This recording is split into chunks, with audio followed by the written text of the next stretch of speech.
राधे राधे दोस्तों। आज हम आपको शर्तला एकादशी की कथा सुनाने जा रहे हैं। प्राचीन काल में एक नगर में एक अत्यंत धनवान स्त्री रहती थी।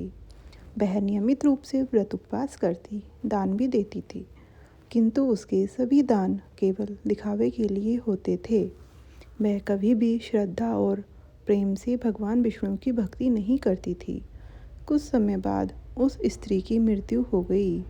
मृत्यु के पश्चात वह नरक में पहुंची, जहां उसे अत्यधिक कष्ट सहना पड़ा। वहां उसने यमराज से अपने कष्टों का कारण पूछा।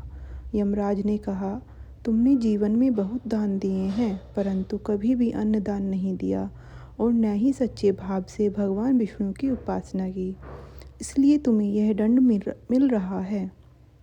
तब वह स्त्री पश्चाताप करके बोली, हे धर्मराज, क्या मेरे पापों से मुक्ति का कोई उपाय है? यमराज ने कहा, यदि पृथ्वी पर तुम्हारे नाम से शर्तला एकादशी का व्रत किया जाए, जिसमें तिल का दान, तिल से स्नान, तिल का सेवन और भगवान विष्णु की भक्ति की जाए, तो तुम्हें मुक्ति मिल सकती है। इसके बाद पृथ्वी पर एक ब्राह्मण ने उस स्त्री के लिए श्रद्धापूर्वक शर्तला एकादशी का व्रत किया। उसने तिल का दान किया, तिल से हवन किया और भगवान विष्णु की आराधना की। इस पुण्य प्रभाव से उस स्त्री को नरक से मुक्ति मिली और उसे स्वर्ग की प्राप्ति हुई।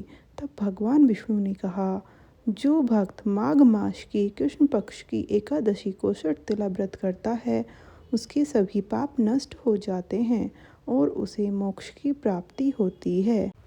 इस प्रकार ये कथा यहाँ समाप्त होती है और आप सभी पर भगवान विष्णु की कृपा सदैव ऐसी ही बनी रहे। राधे राधे।